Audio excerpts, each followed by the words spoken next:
Il est alors 2h30 du matin en Floride, lorsque Donald Trump, accompagné de sa famille et de son équipe de campagne, apparaît sur la scène de son QG de West Palm Beach.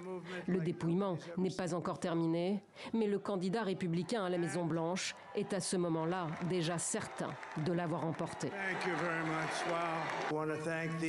Je tiens à remercier le peuple américain pour l'honneur extraordinaire d'être élu votre 47e président.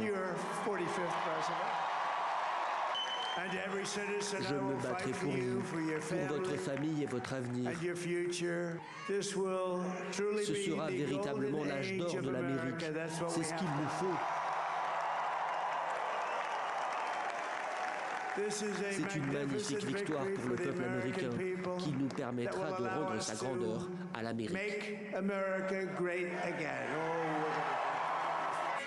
À Mar-a-Lago, non loin de la résidence de leur champion, les partisans de Donald Trump semblent aussi déjà respirer le parfum de la victoire, comme celui de la revanche face à un camp démocrate accusé d'avoir volé la précédente présidentielle. On ne peut pas le nier parce qu'ils ont triché avant. Ça a ouvert les yeux de tout le monde.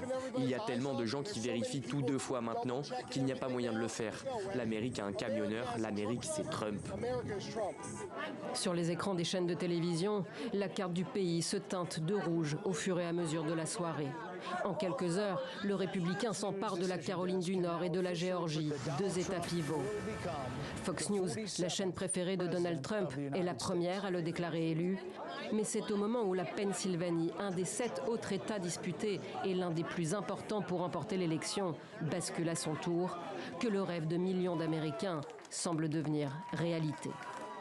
Je pense simplement que l'économie va changer, que les gens vont reprendre le travail.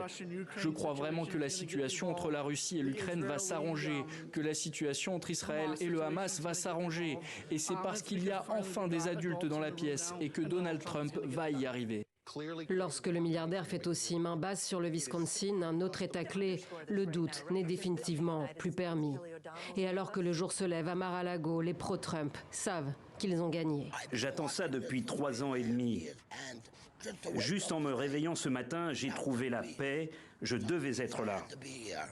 L'Amérique de Donald Trump a réussi son pari, rouvrir les portes de la Maison-Blanche à leur idole.